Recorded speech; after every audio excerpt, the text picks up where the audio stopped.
everyone, and welcome back to another episode of What the Forensics. My name is Rebecca, and I'm joined here again today by the wonderful Journey and Nicole.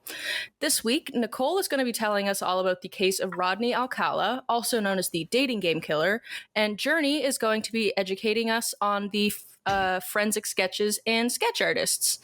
And just before we get started, I would like to note that there's a listener's discretion advised, as there are discussions mentioning sexual assault and the death involving a child. But with that said, I'm really looking forward to this one. So, Nicole, would you like to tell us about the dating game killer? I would love to. I will preface this and say, chronologically, when I cover like what happened, if things get confusing, just let me know, because like he was convicted once for certain crimes and then stuff came out later on that tied him to other crimes. So it wasn't like all at once he was convicted for all of these crimes. So if there's any confusions, just let me know, and we will work through it together. But yes, so Rodney Alcala, he was born on August 23rd, 1943 in San Antonio, Texas, and he was born by the name of Rodrigo Jacques Alcala Bucor. Bucor? Yeah, I'm going to go with that. Bucor.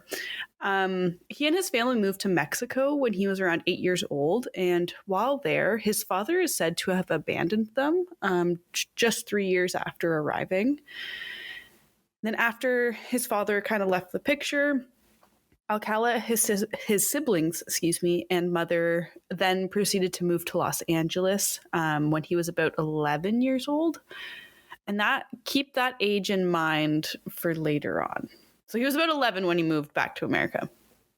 By 17, Alcala listed in the U.S. Army as a clerk. And in 1964, Alcala went AWOL, though, and decided to hitchhike back to his mother's house.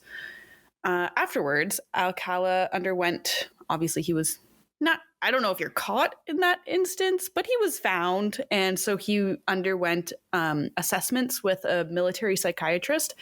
And Alcala was actually diagnosed with antisocial personality disorder. This led to his discharge at the age of 21 in 1964.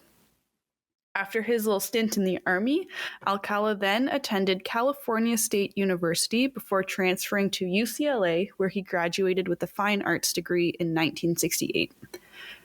Alcala first entered the police spotlight, though, the same year in 1968, after he had assaulted 8-year-old Tali Shapiro.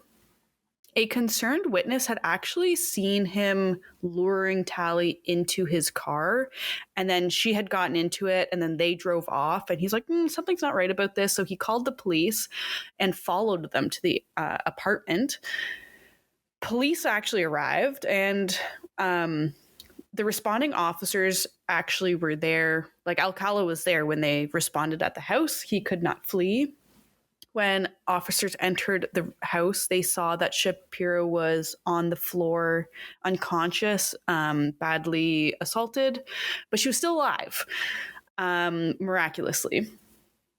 And the order of events following Shapiro's discovery in Alcala's apartment is a bit confusing based on the sources I read, but from my understanding, Alcala had fled to New York after this. Like, I would think, though, that he would be charged, taken into custody. All of that would happen in California.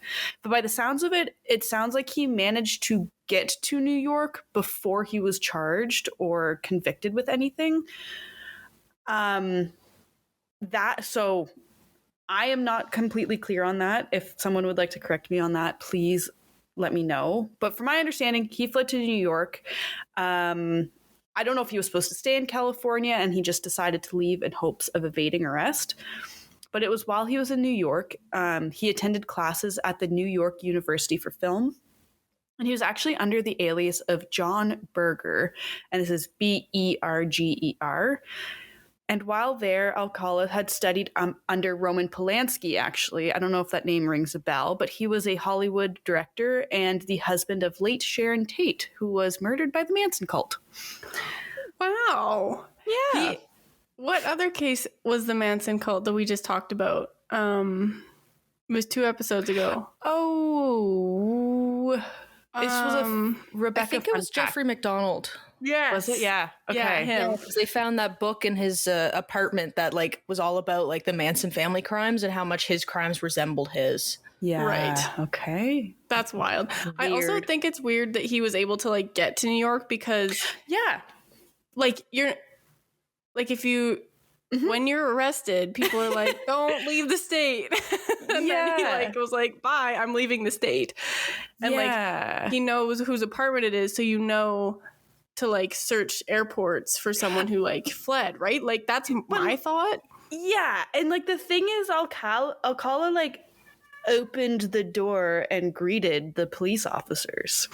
What the heck? So he wasn't taken into custody like right then? That's what I don't know. And the sources that I've read, I don't know if I'm just reading shit sources, but like the sources I read like did not delve into that. And there's a 48-hour episode. I wasn't able to access the episode, but I was reading a bit of the transcript and it was saying that like the police were greeted by Alcala and he like walked in and he saw the body of this girl on the floor. What the heck? And so like later all my sources are saying that he was arrested in New York too, which I'll get into. So like I'm a little bit lost on the timeline there. That's fair. But if I find more doing more research later on, I'll share it with all the listeners, or if the listeners know, please let me know because I may not be looking at the right sources. That's fair. But yeah, so that was just short little tidbit working under Roman Polanski. But so Alcala was placed on the FBI's 10 most wanted fugitives list in early 1971. And from this list, some of the girls at an arts camp in New Hampshire had actually recognized their old camp counselor, John Berger. And so they told the camp's dean, and they're like, hey, like, pretty sure this is our counselor. You may want to contact someone about it. So they later contacted the police, and Alcala was soon arrested and pled guilty to the lesser charge of child molestation and served 34 months for his crime. So, like, I don't know if that happened before he went to New York to film school, or he did the film stuff and then I don't really know. Long story short, though, he was arrested. He became a sex offender, registered sex offender. He was in jail for that. After that, though, you would think, as a sex offender, options are limited. No, he managed to land a job with the Los Angeles Times in 1977 as a typesetter. So, of like any employer, you wouldn't think one that directly deals in media would want that. Right? And his whole shtick, too, that you'll come to kind of learn is that he liked to say he was a photographer, a fashion photographer, and like that's how he kind of lured people in. So I think with his like art school and his photography, that's how he kind of got into the LA Times. But not looking good for them. On top of that, though, because who would think to do a background check, he somehow became Bachelor #1 on the primetime television show The Dating Game in 1978, despite being a registered sex offender. That's like so shocking. Because if I was to go on a dating show, I would like to know that the people that I'm talking to aren't criminals of wow, okay. Yeah, one would hope, but unfortunately this precaution was not taken.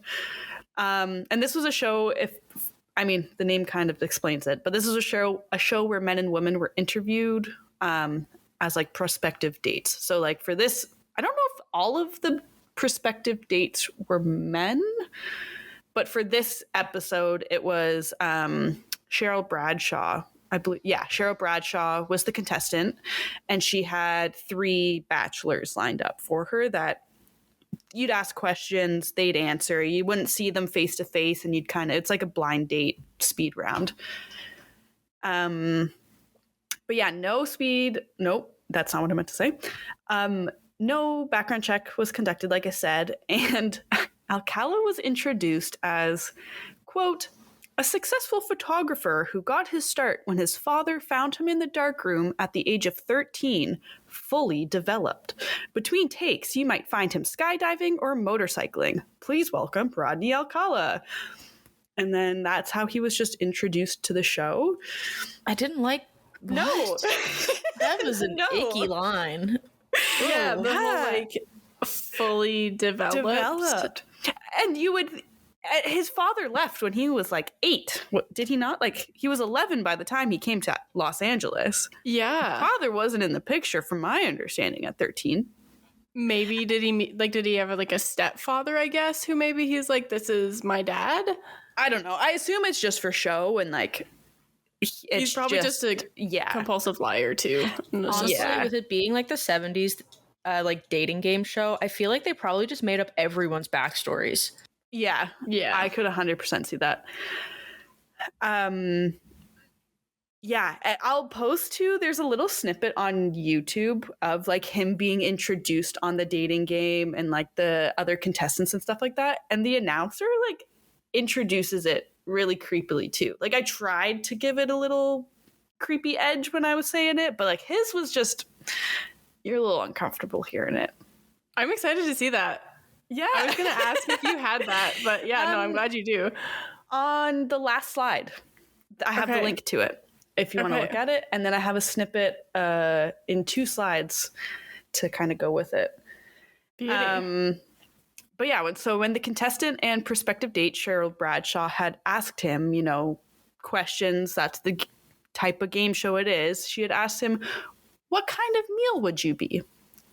And Alcala answered, I'm called the banana, and I look really good. Why don't you peel me?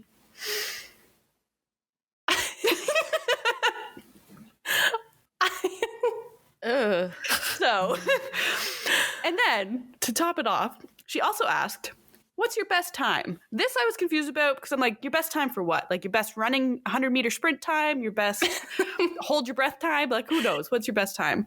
Yeah. But Alcala then responded, quote, the best time is at nighttime, end quote. He sounds like a really intellectual individual. Right. With these answers. Yeah. And the thing is, though, he purportedly has an IQ of 160. I assume that's him just making this up because I could not imagine that. But a lot of witnesses who like had encountered him through his like photography and stuff like that genuinely said he was a charming and like smart guy. And that's how he gained trust with other people. The answers he is giving is like an F-boy on Tinder. Yeah. Just like, yeah. It's just not good. We love to see it. And the other contestants picked up on that too. They were a little off put by what he was putting out. Bachelor number 2, Jed Mills, he said that he had an almost immediate aversion to Alcala. He had said, quote, something about him, I could not be near him. I am kind of bending toward the other guy to get away from him, and I don't know if I did that consciously, but thinking back on it, I probably did, end quote. And so I did watch a clip of them being introduced to see, and he is distinctively like leaning as far as he can towards Bachelor number 3 and away from Alcala, which I thought was quite interesting. That is very interesting. So if you go to the next slide, it shows you Alcala's on the left. Jed Mills is in the middle. So you can see that he's like kind of moving away. Yeah, very much so. But it's also interesting that the guy beside Jed Mills is like leaning into Jed Mills. Yeah. I don't know if it's just like he scares us, so we're going to like band together. Team up. Yeah, maybe. I could see that. But yeah, in another interview, Mills had also said that, quote, he was quiet, but at the same time, he would interrupt and impose when he felt like it. And he was very obnoxious and creepy. He became very unlikable and rude and imposing, as though he was trying to intimidate. I wound up not only liking this guy, not wanting to be near him, he got creepier and more negative. He was a standout creepy guy in my life, end quote. So he just like wasn't very liked. He very much was like putting on a persona to be chosen on this dating game, and that was just like not who he was at all. But ultimately, his charm and innuendo did win him a date with Bradshaw. However, after they met face to face, she actually opted out and said that he was really creepy and didn't want to go on a date with him. And honestly, good for her. rightfully so. Yeah, I'm actually shocked that he ended up like winning the game. Right? I know, I'm kind of questioning like her judgment on that one a little, her choice in men. I'm glad once they actually met, she was like, no, never mind. Yeah, no, thank you. But with those answers, like I would just be weirded out. Right? And like she's asking what your favorite meal is, or what was it? Your favorite meal. Not your, why are you answering banana? Stop. Like it just doesn't make sense. Who's eating a banana for a meal? Yeah. Anyways, at the time of his appearance on the dating game show, though, it's believed he's already murdered 2 women, though. And this wouldn't be known or come to light until decades later after he had already been arrested. Wow. For not even those crimes, for other crimes. Yikes. Yeah, just a little yikes. And so in June 1971, these were the 2 women he's believed to have murdered or has murdered. It was 23-year-old Cornelia Crilly. She was sexually assaulted and strangled with her own stockings in her New York apartment. And 6 years later, 23-year-old Ellen Hover disappeared on July 15th, 1977. And there was a note on her calendar that actually stated she was meeting with a John Berger on the night or close to the night of her disappearance. And her remains were discovered in New York's Westchester County in 1978. So these 2 murders have happened. And he actually had been interviewed in 78, which was the same year that Ellen Hover's body was discovered. He's been interviewed as a potential suspect in the actual Hillside Strangler killings. However, he had been cleared of those crimes and was said not to have been the Hillside Strangler. But yeah, he still was not connected to those murders at that time. It wasn't until the disappearance of 12-year-old Robin Samso of Huntington Beach, California, that he kind of went downhill and fell in the grips of law enforcement, I guess. So in 1978, a sketch of a possible suspect was released to the public following Robin Samso's disappearance and murder. And this was actually Alcala's parole officer who had seen the sketch and recognized him and decided he would obviously report that, because why wouldn't you? And so this led to him being tracked down in July of 1979, and he was arrested for the abduction and murder of Robin Samso at that time. During the investigation, the home of Alcala's mother was searched, and during which they found a receipt for a storage locker in Seattle that had belonged to Alcala. So they had gone to investigate this storage locker. And in there, they found hundreds of photos of young girls and women found. Many were nude, unfortunately. And there were also 2 pairs of earrings found. One had been identified as belonging to Robin Samso, and a second pair had also been found, but I'll come back to that in a little bit. So he was found guilty and sentenced to death in Orange County in 1980. This conviction, though, was overturned 4 years later by the California Supreme Court, granting him a new trial due to the jury apparently having been improperly told about his past criminal record. So that happened. He was tried again in 1986 for Samso's murder. Once again, was found guilty, and again sentenced to death. This conviction, though, also overturned due to claims of a witness having been hypnotized. He must have an in with the friggin' justice system, because there's no way he was charged and convicted twice for the exact same murder, and they were both overturned for like stupid shit that could have been prevented. Yeah. Yeah, it just doesn't make any sense. Thankfully, though, I will say, with that being overturned and time passing, they were able to find and use like DNA technologies and advancements in technologies to tie him to more people. So when he was charged again, which I'll get into, he was not getting out of it that time around. But yeah, so further DNA evidence was found tying Alcala to not only to Samso's crime and her murder, but others as well. So the second pair of earrings that were found had traced back to a Charlotte Lamb through DNA testing. So by 2005, Alcala was actually indicted for the murders of 4 other women, Charlotte Lamb being one of them, whose DNA matched on those earrings.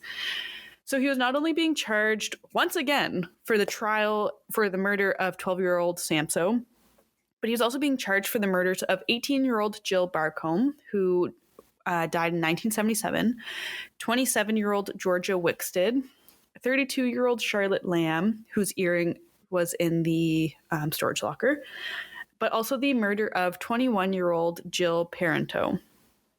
And so all of these murders ranged from 1977 to 1979. And Jill Barcombe's, I thought this was quite interesting too, because Jill Barcombe's murder was initially believed to have been part of the Hillside Strangler, like, victim group. And I thought that was fascinating because he had been interviewed as maybe a possible suspect in the Hillside Strangler case, but the fact that neither were part of the Hillside but somehow also connected, I thought that was interesting. I think he got very lucky because I feel like it'd be so easy to be like, oh, he killed her and she's one of the Hillside Strangler victims, so therefore he's the Hillside Strangler. Yeah. And then the actual Hillside Strangler would have been like, I'm getting off scot-free, baby. Like, yeah, let's go. Yeah, that's actually really impressive that he didn't get, like, pinned for that. Mm-hmm. Well, considering they've tried twice before to pin him, not even on the other crimes, but just the one, and they didn't get him. Yeah. Honestly, not that shocked. He wasn't pursued further. Yeah. But yeah, fun little tidbit. And so DNA evidence would later show that Alcala was responsible for Jill Barcombe's death. I will say the one good thing about his case consistently being overturned is that they just found more evidence to screw him over with, which love that. That's true. They just were like, oh, we just have to dig harder. We have to do it again. Yeah. He actually... I kind of giggle at this. Alcala opted to represent himself during the court proceedings. And this was like a 2-month trial. And Judge Francisco Brazeno said that, quote, Alcala's testimony in court was not credible because of his numerous lies to family, friends, and cops soon after one of the murders, end quote. While representing himself, Alcala declined to speak about the murders or address family members. So I don't know if he was just like avoiding the topic altogether, despite that being the trial. And it's also said that he had morphed into 2 different people during questioning. So he somehow interrogated himself for 5 hours on the stand, where he would speak in a deep voice and address himself as Mr. Alcala as he was asking the questions. And then as he answered the questions, he would respond in his normal voice. That's hilarious. That's like out of a sitcom. Right? That's so odd. So, like, I would love it I don't even know how to if he, like, it. Yeah, if he, like, ran down to, like, ask the question and, like, ran back up to sit in the seat and just, like, answered for 5 it. fucking hours.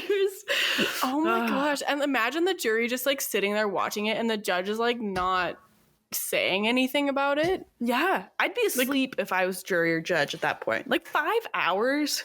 That's for a him long to like time. Not talk about the murders or the family though. So my impression is like in those 5 hours, like what are you questioning about then?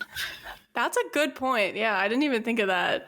And at what point, like why is that continuing to go on? Would it not just be irrelevant information and you'd cut that and stop it? I don't know. Yeah, like the other, like the defense attorney is like, objection, hearsay. Like that doesn't like matter. What's the relevance? Relevancy. Yeah. So yeah, 5 hours of that. I mean, it makes sense now that the trial took 2 months if he's questioning himself for 5 hours.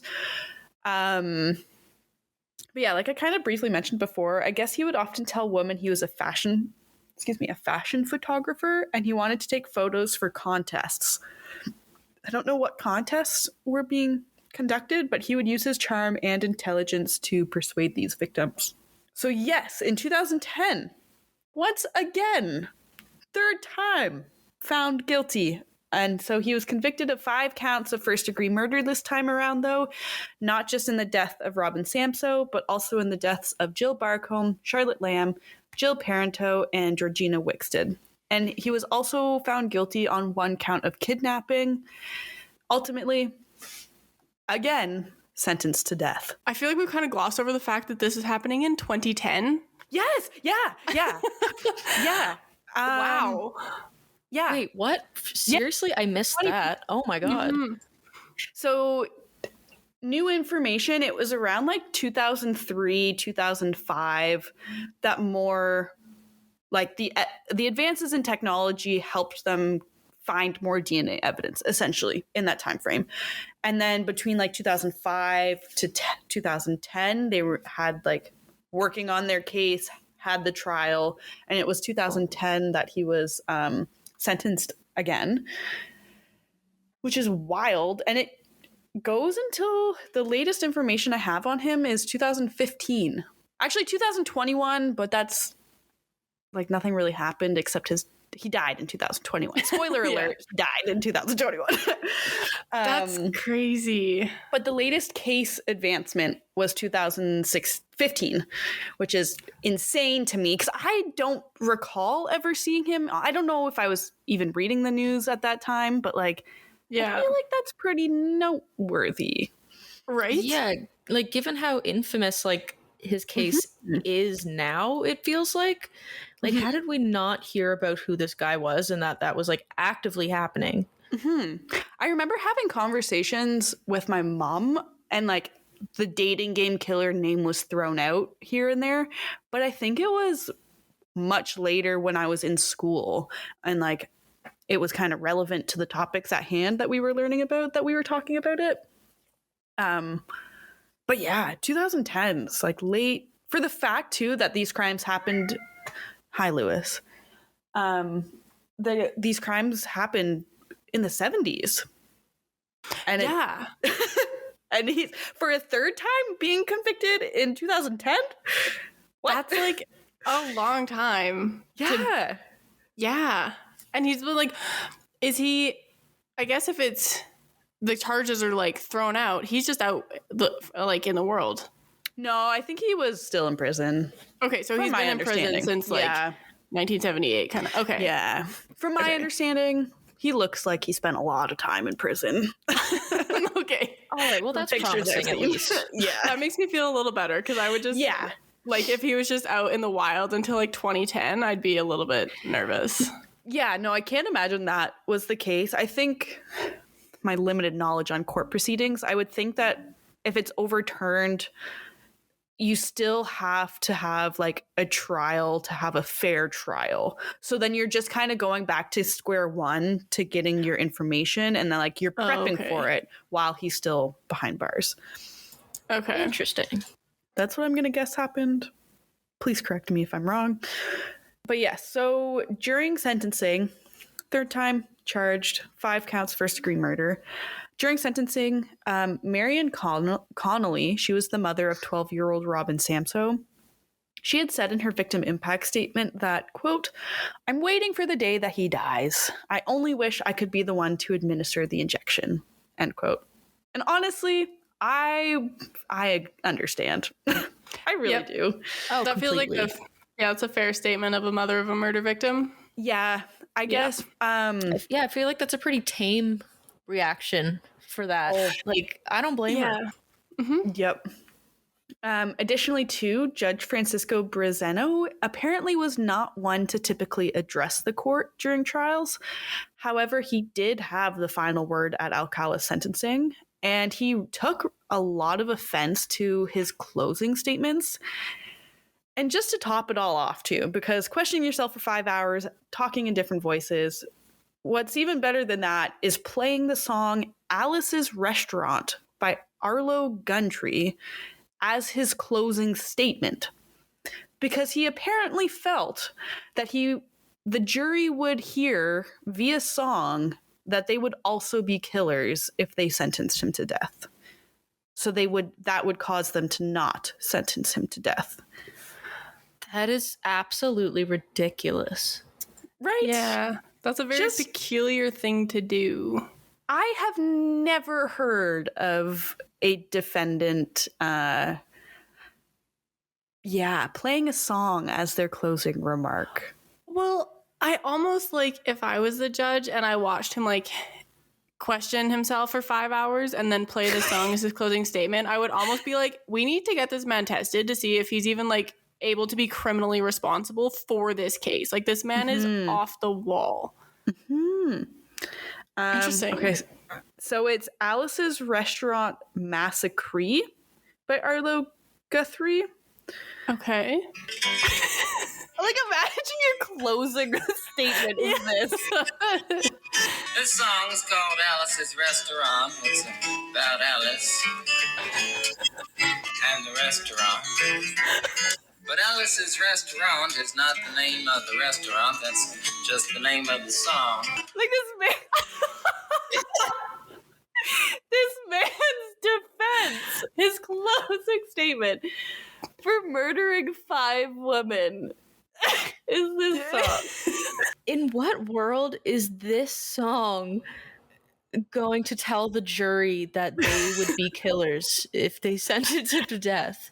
So the message of the song Alice's Restaurant is a quote from Wikipedia: deadpan protest against the Vietnam War draft. Oh, so that's interesting. Okay. Yeah. Oh, this is a 17-minute long song. Yeah, I'm not going to play that actually for you guys now that I look at it. He did a 5-hour interrogation with himself and then played a 17-minute song as his closing statement. Tells you a lot about who he was, I'd say, in the least. That's funny. Oh, but yeah, that was his closing statement. It inspired a movie. Really? Yeah, 1969 film Alice's Restaurant, which starred the songwriter or cool musician or whoever he is. Very nice. But yeah, jury obviously did not get the message and sentenced him to death. So yeah, this was 2010, and then same year, I'm unsure if it was used as evidence or it came out after the fact that he had been convicted and sentenced. But police did release 120 photos to the public in hopes of identifying some of the women and the young girls. And so these were 120 photos out of the however many thousand in the storage locker. So in addition to those 120 that they could share with the public, there was also 900 photos that couldn't be shared because of their sexually explicit content and the nature of it. That's crazy. Yeah. But out of those 120 photos that were decent enough to share, 21 women ended up coming forward to identify themselves in the first weeks of, the photos being made public. That's crazy. Mm-hmm. So obviously not all of the women in the slightest, but like a good number of women, which is... sorry. And who's to say that of the photos they could share, there weren't other women who they couldn't share that could never come forward. Mm-hmm. And I put the link on our slides. I'll put the link on our website as well, or embed it. So if someone listening happens to recognize anyone, I'll have resources at the end to contact. But a lot of them, not a lot, some of them, they've definitely cropped to make them publicly allowed to be shared.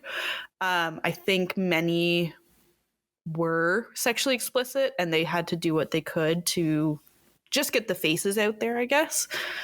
So yeah, pictures were shown 2010. In 2011, Alcala was indicted for the murders of Ellen Hover and Cornelia Crilly in New York, or Criley in New York. So these were the two that he had been, it was believed he had killed before appearing on the dating game show. And so they actually were linked to him, and he was indicted in 2011 for those. He pled guilty to 2 counts of intentional murder in December 2012 and was sentenced to a concurrent 25 years to life in prison sentence. So if somehow his California murder convictions would be overturned, he would then be sent to New York to serve out his sentence. So if they decided, oh, 3rd time's a charm, we're going to overturn this again, he's screwed regardless, and he would have spent the rest of his time in New York. He's also a suspect in various other crimes. However, unfortunately, many of these cases won't be prosecuted, and this is because he was already receiving the maximum sentence possible, that being death.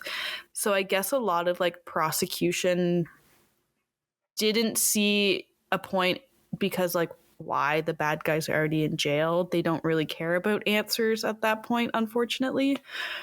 Which is so sad for the victim's family too. I feel like that's just closure that needed to be had for many of those families.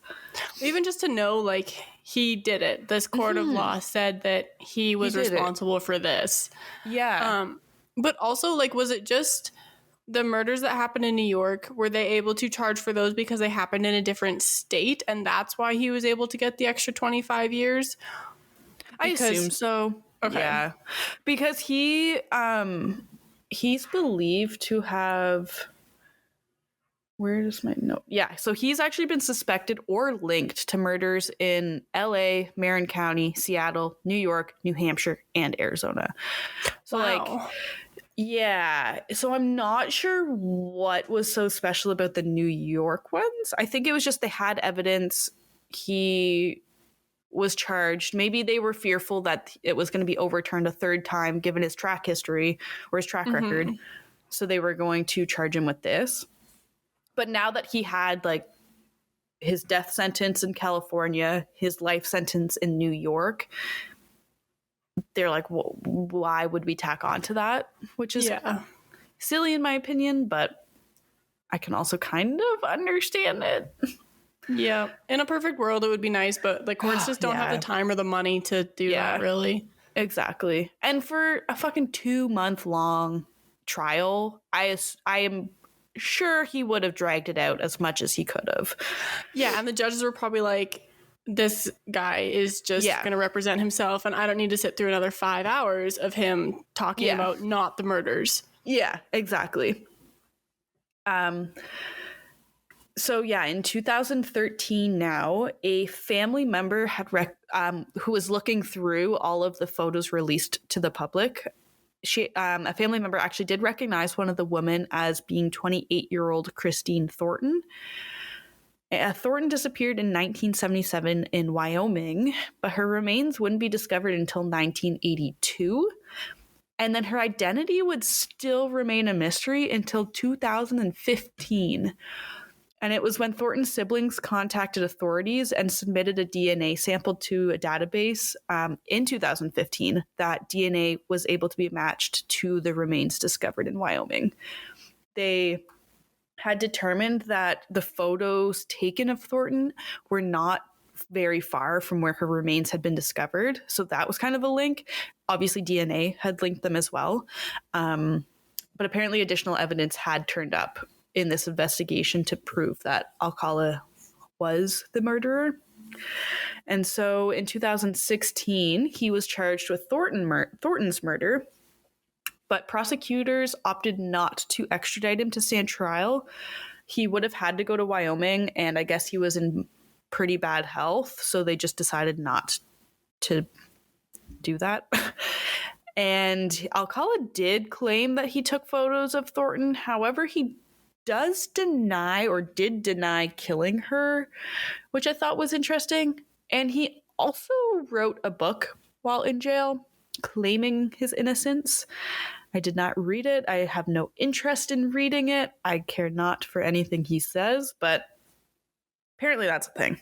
I don't know how you can claim your innocence when you have a buttload of evidence pointing to you, but that's just me. I still don't understand how he was able to be charged with Thornton's murder after. I guess that's just a matter of being like, you're charged, we know you did it, but like we can't take you to trial. Yeah, I guess like charged versus convicted. Yeah. Okay, yeah. I often get those mixed up. Yeah. I do too. Okay, so they were that like, makes sense. We're charging you with this. We cannot go to trial, though, to legally say yes, no, in a court of law, you killed Thornton. Right. But we all know that he killed Thornton. we can kind of put two and two together. He is also believed to have been responsible for the 1977 murder of Pamela Lamson, who had gone missing after she had arranged to meet with a photographer. Unfortunately, DNA collected from the scene was too degraded to test at the time. And while the death toll remains unknown, some do believe that it's somewhere between 50 and 130 women, which is quite crazy to me. Yeah. And then kind of unrelated, this just makes me laugh because he seems like such a stupid man. While incarcerated, he apparently filed lawsuits against the state of California, one for a slip and fall accident while he was in jail, and two for failing to provide him with a low-fat diet while locked up. So we're going to sue the state of California for that. I'm assuming he didn't win, assuming nothing came of it. Haven't heard anything of it. I hope they did not entertain that. Like, I understand the whole like low-fat diet, like just because I'm your prisoner, like there should still be like a level of care that you are required to provide for me. But the slip and fall accident is I don't think just that's put a wet necessarily sign their fault every unless you can hallway. prove it was negligence, but like no one cares. Exactly. Yeah. Like you're in there for anyways. I won't get riled up about it. But yes, on July 24th, 2021, Rodney Alcala died in California due to natural causes at the age of 77. I will include a link to the photos made public on our website. And if you or someone you know has any information or could help identify those photographed, you can call 307-922-5295, or you can call 714-375-5066. And I'll put those sources in our sources as well. But yeah, that was Alcala. What a man. Yeah, that's crazy. And I'd like to think that my red flag radar has gotten pretty good over the years with my encounters. But he just seems like something else. Yeah. Something else. Well, like, and the photos, I was just looking through them quickly, and he's actually not a bad photographer. Like, had he continued on that path and not been, like, a creepy fucker, then he could have had a career in, like, fashion photography. Yeah. But, like, the age range of the people he was photographing is upsetting. Yeah, I was looking through them as well, and I can see what you were saying, Nicole, how like some of these definitely look like they were cropped to like respect the people in them. But it is alarming, the age range. Yeah.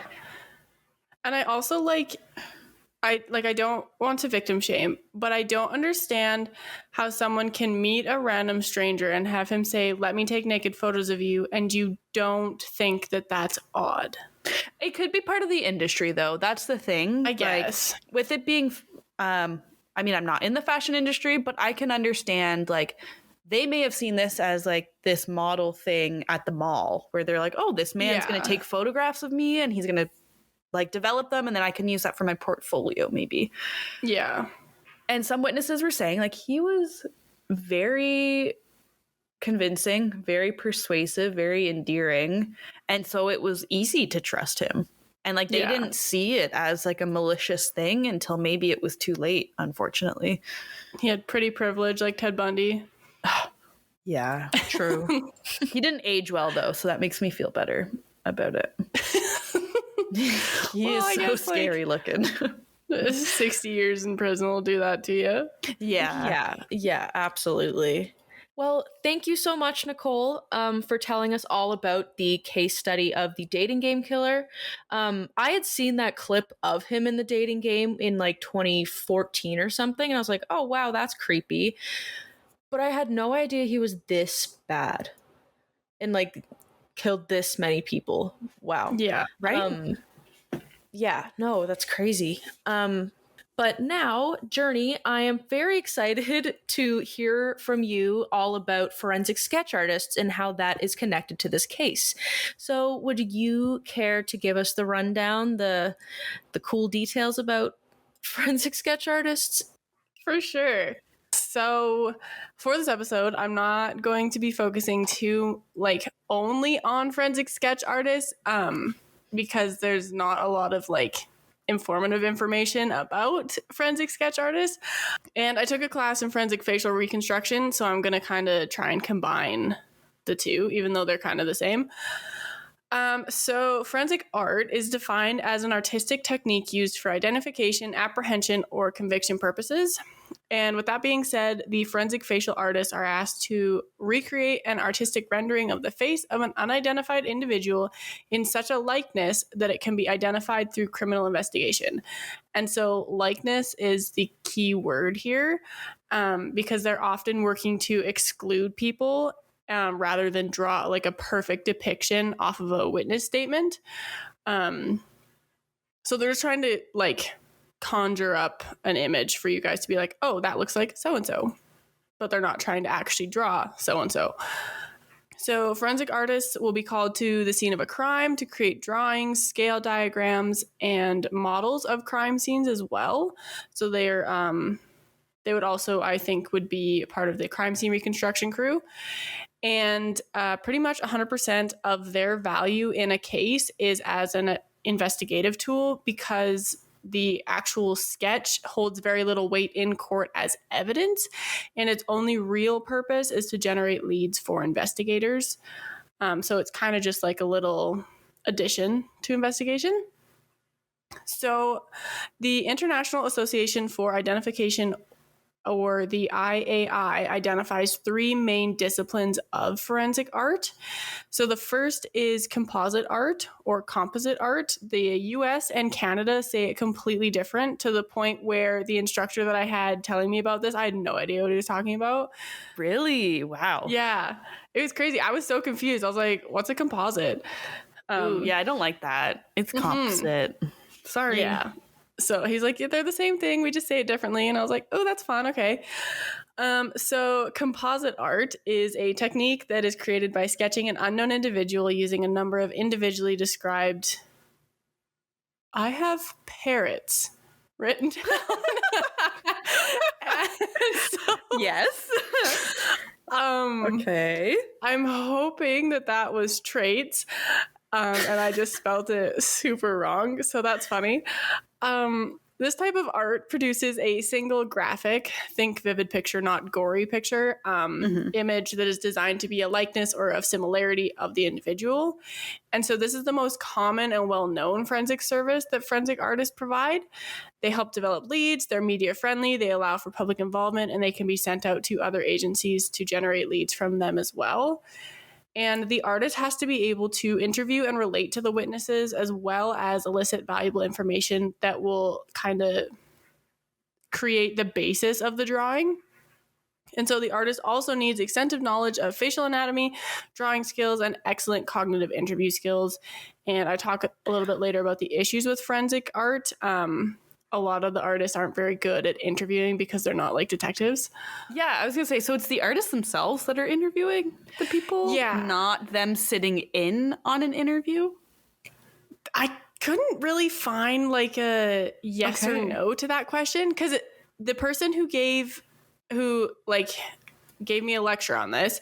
He worked for the Ontario Police, like the OPP. Yeah. And so he was an officer who was also an artist kind of thing. So he kind of did art on the side, who was then given this job. At least that's as much as I remember. But then I think there are also times where no one maybe on the team is artistically skilled. Yeah. So they'll bring in a freelance artist. Okay. But it would make sense to me to then also have a detective in there doing the interview and asking the questions. But I can understand like the artist asking like facial feature questions, but like, is it also a crime interview going along with facial feature questions? So I'm wondering if they're like, if a detective is maybe trained in like the cognitive interview where they're like, okay, now like go back in time, like close your eyes and try and envision and what do you see? Whereas the artist is like, what do you see? Like doesn't really understand like the trauma that can go along with it. Yeah, exactly. But who knows? I'm not artistically inclined, so I've got no idea. And the second discipline is image modification. And so this is, this is enhancements or alterations of photographs or images used for updating, clarifying, and or identifying an individual. And these modifications may include age progression and age regression. So the most common usage of an age progression is to assist with the capture of wanted fugitives. The artist takes into consideration all of the variables involved with the natural process of aging of the human face. They gather information on the suspect or victim, such as lifestyle, genetics, hair loss, occupations, etc. And the artist then produces an educated estimation on how the individual might look. And the artist might also work with the family to see what traits are common, like as they age. And when you're doing this with the with computer programs, they usually, like the program is used to paint directly on a digitized photograph of the subject. But if you're not using a computer program, I would imagine they would just kind of like take a photo, enlarge it to like life size, and then put like a clear like sketch paper on top, and then just do it that way. I think. I'm not 100% certain, but that's my best guess. And so the same kind of programs are used with image enhancements, where the artist adds features like eyeglasses, mustaches, beards, hats, different hairstyles, and anything else requested. Which I guess in this situation, you would know like what their eye color and hair color and stuff was. But for like facial reconstructions, if you find a skull, you don't often know what their eye or hair color is. And that changes a lot about how a person looks. And so that leads into 3, which is postmortem and facial reconstruction. And so this is a rebuilding of the facial features of either decomposed or partially decomposed human remains. And so postmortem reconstruction usually involves the use of digital software that allows forensic artists to create 3D images. However, most forensic artists perform facial reconstructions using sketches or producing 3D clay figures, which was what I learned how to do. And I did not have time to make one for us, which is kind of a bummer, but I'm still going to try and do that because I think it would be super fun, because I never actually got to finish my facial reconstruction. COVID cut it off about halfway through. So I wrote out all the instructions, but I never actually got to do it. So within the postmortem reconstruction, we also have like 2D reconstructions. And so this is also used when unidentified skeletal remains are found. And so this process begins by gluing on tissue depth markers and then photographing the skull in profile and frontal views with a ruler next to the skull.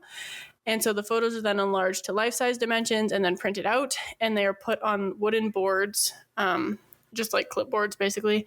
And then the artist will put clear paper over it and they'll sketch on it. And then when they remove it, they'll have a more accurate sketch with the tissue depth markers that they were able to get from the skull. And then the artist estimates hair type and style from samples found on scene or by their race, gender, and or ethnic background. And this is supposedly cheaper and faster. And you can also use this method with a decomposing body, which I didn't fully understand how they explained that, other than just like you would take all the flesh off the skull and do it that way. But I don't know if they're able to kind of like pad the flesh on the skull and kind of make it lifelike that way, which is kind of morbid to think about. And so I kind of wanted to go into a little bit of the history of facial reconstructions because it's very interesting. So the first evidence of a facial reconstruction was in 7000 BC in Jericho, which is such a long time ago. And they used plaster and then shells for the eyes. And so researchers found 10 skulls like this, but only one had a mandible. So they knew it wasn't for a forensic reason. It was more like artistic. Really? Mm-hmm. So were they, I mean, I guess we'll never know because we can't ask the folks, but like they were just playing around with skulls for fun to see if they could recreate who they were? Yeah, I don't know if it was more of like, if it was like an accurate reconstruction or if it was just kind of, they would kind of add it till it kind of looked like a human and then would put shells over the eyes or what. Yeah. And a lot of them didn't have a mandible, so they couldn't really know the full shape of the face. So I don't know if it was more of like a painting. Yeah. Interesting. Or not, cool. But very cool. And then in the 17th and 18th century Italy, there was a reconstruction of the whole body using the skeleton as a framework, which is kind of cool. And at this time, we learned that the shape of the skull correlates to the shape of the muscles, so that you were kind of able to learn the form and the function of the skull muscles. And then in March 1875, at Horse Ferry Wharf on the Thames River, there was a severed head found in the mud. Whoever found it took it home, cleaned it up, put it on a stake in the center of the town with hopes that it would get identified.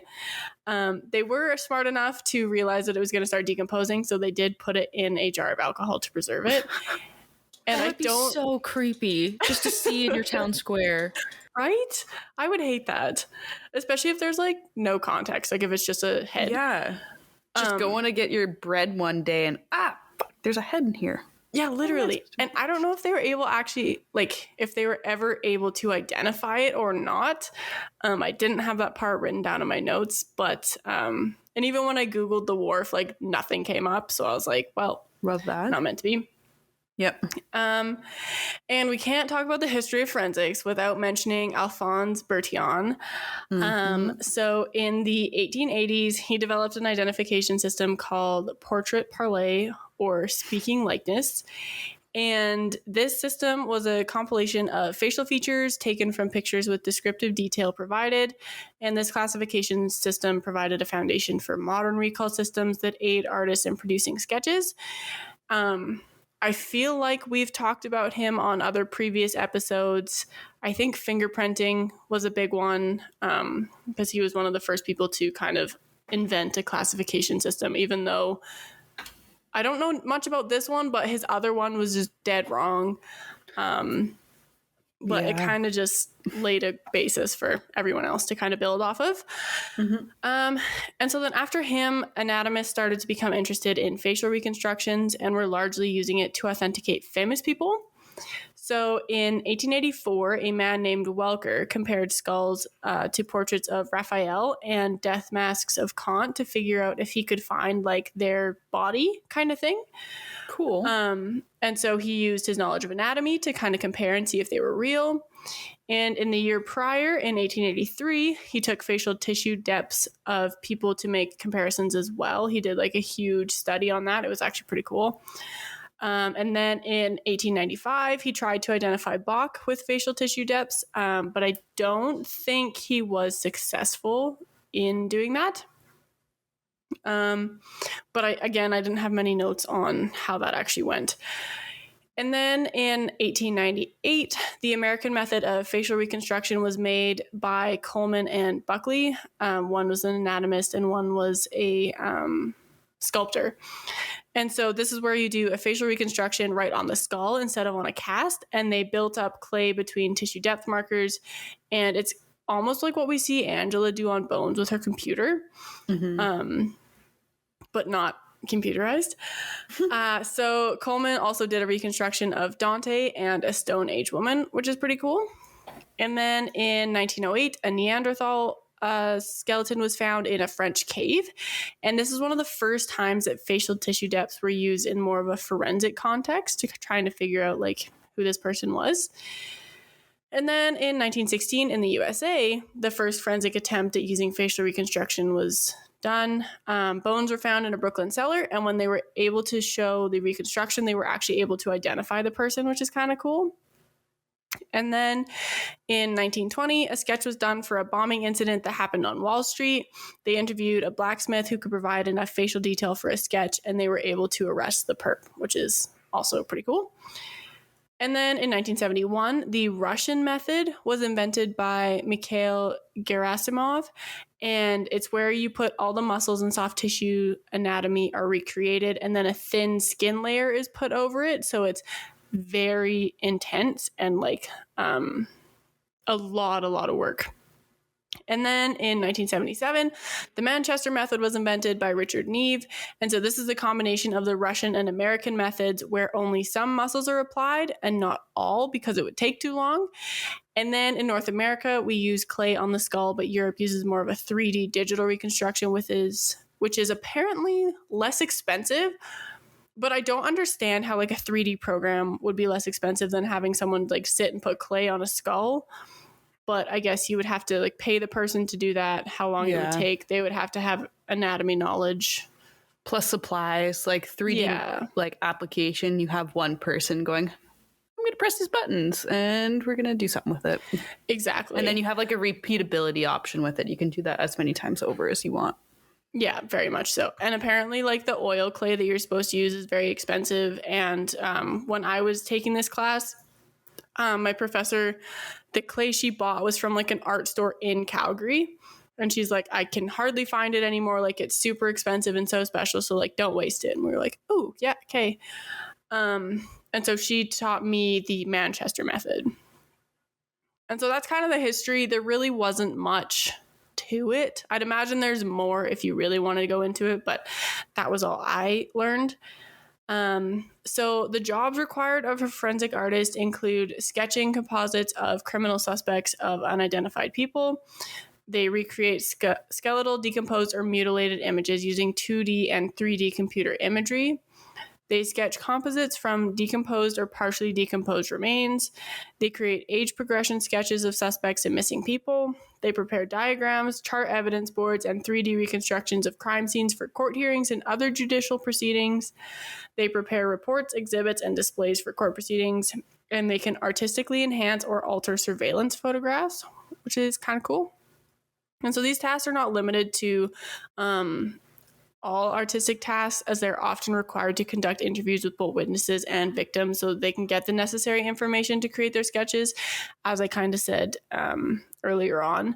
And they also need to work together with other forensic disciplines to create the best image, because if there is a skull, they need a forensic anthropologist to come in and create a biological profile so that they can know which tissue depth markers to use, as well as hair color, skin color, eye color, all of those things. As well as sex of the skull. Something else that's important to mention is that people need to recognize the person, and a lot of forensic art professionals are having like a big conversation about like recognition. Head shape combined with feature location and relationships is more valuable than feature details alone. And it's known that if you put the features in the right place on the head with the right head shape, it will look enough like the person to be recognized. So they can kind of be in the wrong, like there was something where like if they're in the right features in the wrong spot or the wrong features in the right spot, it'll just kind of like look enough. And he showed us an example of, I think it was Donald Trump with all the features out of place, but it looked enough like him for all of us to be like, that's Donald Trump. Like, it reminds me of that mind trick where you have all of the, I think you put the head upside down, but yeah, your facial features, they'll flip upside down. And then they'll have another one where the head's upside down, but the facial features are the same way. And like I'll see if I can find an example of it. But yes, yeah, it was pretty cool how little it takes for someone to be able to recognize a person. Yeah. And so with that being said, forensic artists also have to have a solid understanding of facial anatomy, digital imagery, human memory, aging trends, and victim psychology. That one is more for just interviewing. And so like all forensic disciplines, forensic artists have to maintain accurate case records, ensure that their artwork is properly handled and stored, and they may also be required to testify in court, even though the actual sketch is not a huge piece of evidence. Forensic artists are also considered multi-skilled professionals and are often proficient in all three of the disciplines that I mentioned earlier, even though they might have more knowledge in one area than another. It's called the Thatcher effect, as in Margaret. Oh, I've heard of that. Oh, I think I have heard of that. We would have learned about it in psychology. There's an example about Adele where like she's upside down, but her features are not, and she looks like Adele. And then there's another one where her face is right side up and her features are upside down, and she does not look like Adele. Oh, I don't like the pictures. They're just really, there's just something a little off about them. Yeah. I don't love that. But I think it just goes to show like what was it that you said? Your features are one way, and like, is that a line? It was a good line. Oh dear. I don't even remember what it was. Like, if you put the features in the right place on the head with the right head shape, it'll look enough like the person to be recognized. Yeah.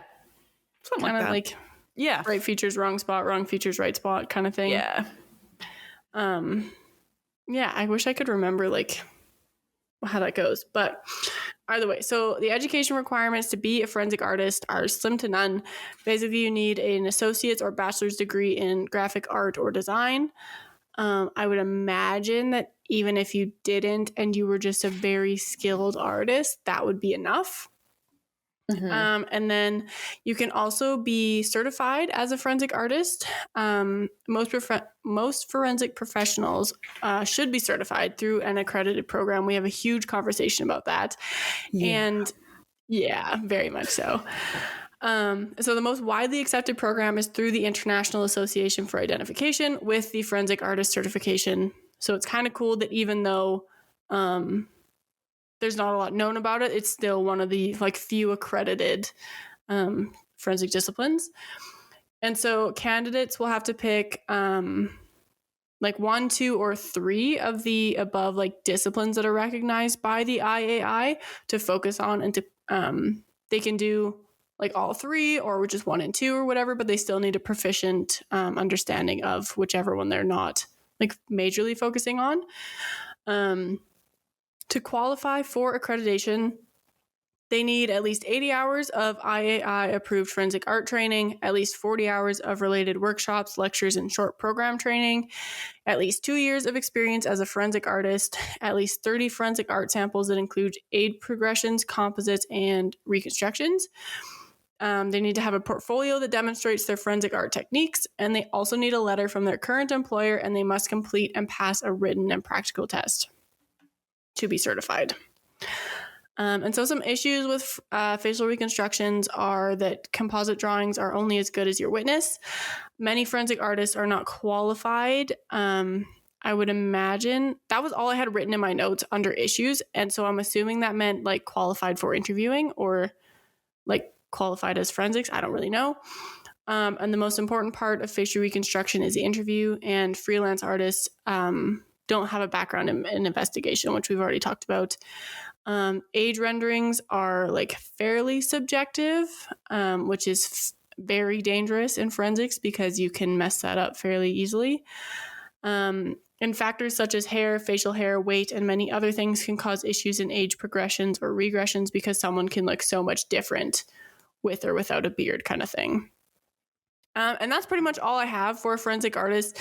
There was not a lot on it that I could find, so I hope you're able to learn something. And I'll try and do that skull thing and document it a little bit so I can share that with you guys as well. Yeah, that would be so cool. Mm-hmm. But thank you so much, Journey, for telling us all about that. I honestly can't even imagine like the talent you need to be able to do this job. Yeah, like, right. It blows my mind every time I see like the news release, like press releases with these. I'm like, oh my God, you're amazing. I have a question quickly. Mm-hmm. Do you know if like, say you have a witness and a forensic artist comes in, are they providing like a booklet of different eye types, different eye shapes, different eyebrow shapes, different nose shapes, and then they kind of pick and choose and they like create a collage of a person? Or are they like, he had like pensive eyes, and the artist knows what to do with that. I have no idea. Okay. I've seen it both ways. Like, well, seen it.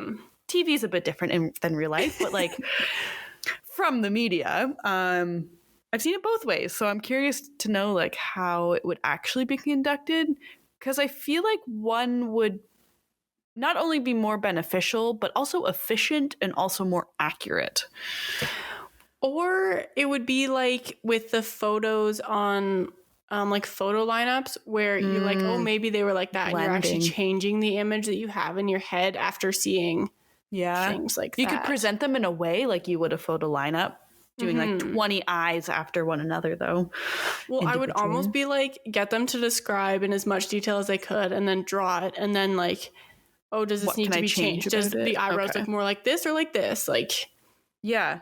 Because I'm just thinking like personally, if someone asked me to try and describe the two of you without you guys being in front of me, that image would not look like you two. I am so sorry. But like, I don't think I could do it either. I don't blame you.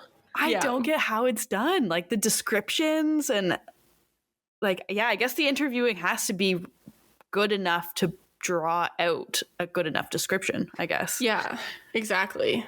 And there's got to be some trigger words that are just like, are able to kind of like elicit like, oh, the eyebrows were like this, or they were like this, or you have like I don't know. I was like, there's no way I could describe a witness accurately. I'd be like, they were kind of tall, but maybe they were short. I don't know. Like, face was kind of round, but also not. Like, but what's it was also kind of pointy. Yeah, exactly. Like, yeah. So I don't know. Kudos to everyone who has been able to get an accurate, like, draw an accurate sketch, but also describe an accurate sketch.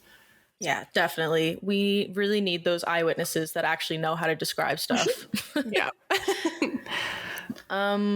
But thank you, Journey, and thank you, Nicole, for telling us about those interesting topics today. I learned a lot about the case and about the science, because I didn't really know much about either of them. But I think facial reconstruction is, I mean, like I was saying earlier, it's just so fascinating. So with that being said, our next episode is with the ladies from Gap Science. We had them on. It was such a good conversation. They actually have real world experience with forensics. So it was awesome to kind of just, pick their brain, and they taught us a little bit about what it's like being a real forensic technician. So definitely check that out when it comes out in December. My interesting thing is not really like look at this discovery or update. It's just an event that I learned about that took place 100 years ago, and I was like, this is wild. Okay. So did you know that in 1919, there was a tank filled with 2.3 million US gallons of molasses in Massachusetts, and it bursted because one of the steel pipes had broken, and it burst, and this caused what is now known as the Great Molasses Flood. So Nicole, I hear that you're excited about this one. Yeah, so wild. And funny enough, the only reason why I know of this is because of a YouTube channel called Puppet History, put on by Watcher. And oh my God, that's how I heard about it too. Oh, it was so good. So good. Drowning in molasses would not be fun. No. No. So this flood actually resulted in, and this would be such a scary sight. So I looked up like approximately how much 2.3 million US gallons is, and it's about 900 times the size of an Olympic swimming pool. So you have 900 Olympic-sized swimming pools. Yeah, of molasses, not even like a viscous substance like molasses water. Coming at you at 56 kilometers an hour. 56 kilometers? How does it travel that fast? Right? I don't know, but it's crazy. It did unfortunately kill 21 people and injured over 150. But apparently people in Boston, like living there for decades after, said that on a hot summer day, they could sometimes still smell oh, that was a tongue twister. They could still smell the molasses in the air on a hot summer day. That's crazy. Wild. What a neat factoid about history. Did you know? That's like the best trivia question you could ever have. You know what I mean? Like it is the ideal trivia question. That's so cool. Where was the Great Molasses Flood of 1919? That's so cool. Yeah, well, thank you for sharing. That was fun. Oh, absolutely. I love weird history events. Those are my favorite Did You Knows. Yeah. But with that, Nicole, would you like to tell us where people can find us? Of course. People can find us on Instagram, Facebook, and YouTube at What the Forensics. You can find us on X now? On X at WT Forensics PC. I recommend Instagram or Facebook.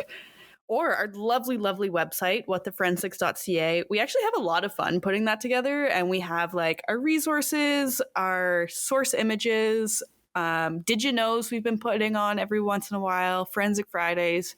It's kind of your one-stop shop for everything What the Forensics. And if you have any questions, comments, concerns, recommendations, fun factoids, you can email us at whattheforensics@gmail.com. Perfect. Thank you so much, Nicole. And if you like our podcast, make sure to give us a review wherever you're listening to them. We really love to read them. We really love to get your feedback. And it does also help us out too. So this has been another episode of What the Forensics. We really hope you enjoyed it, and we'll see you next time. Bye. Just a reminder to everyone that we are not professionals in the forensic science field. We are just interested in forensics and want to share what we are learning with our listeners. We're trying to give you the most accurate information, but we are human and can make mistakes. Thank you so much for listening, and we hope to see you next week.